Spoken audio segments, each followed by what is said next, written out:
सभी भाई बहनों से, माताओं बहनों से हमारा प्रणाम। और मैं एक निर्गुण भजन गा रही हूँ। जैसे एक मायका होता है और एक ससुराल होता है, तो मृत्युलोक का मायका और ससुराल होता है। और एक मायका होता है जहाँ हम पैदा होते हैं, और ससुराल होता है जहाँ हम ऊपर जाते हैं। तो ये दो अर्थी गाने होते हैं, मतलब इस संसार का भी होता है और उस संसार का भी होता है। तो निर्गुण इसी को कहते हैं कि जो दो अर्थी होते हैं गीत। तो मैं आपको निर्गुण भजन सुना रही हूँ, आप सबको कैसा लगेगा ज़रूर बताना। और आप सबके सहयोग से मेरा भी थोड़ा मनोबल बढ़ेगा।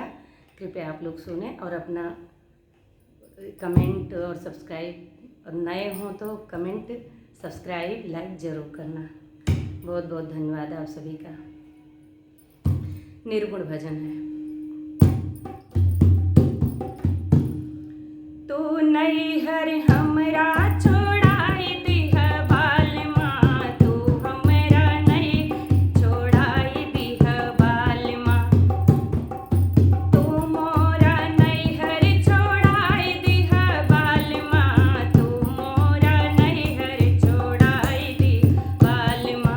तू हमरा नैहर छोड़ाई दिह बालमा।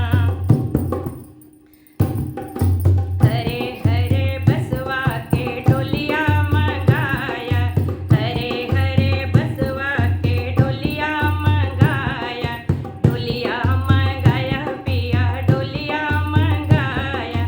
उपरा से दिहला ओढ़ाई ओ हरवा, उपरा से ओ हरवा लगाई दिह बालमा।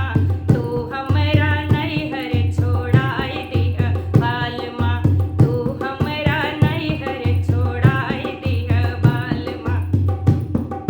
तू हम उपरा से ओ हरवा लगाई दिह बालमा, तू हमरा नैहर छोड़ाई दिह बालमा।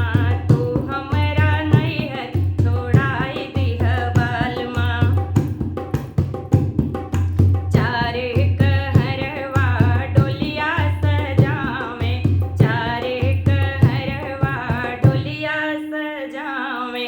डोलिया सजावे हो डोलिया सजावे, चारे कहरवा डोलिया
सबको ये निर्गुण भजन कैसा लगा ज़रूर बताना। नमस्कार।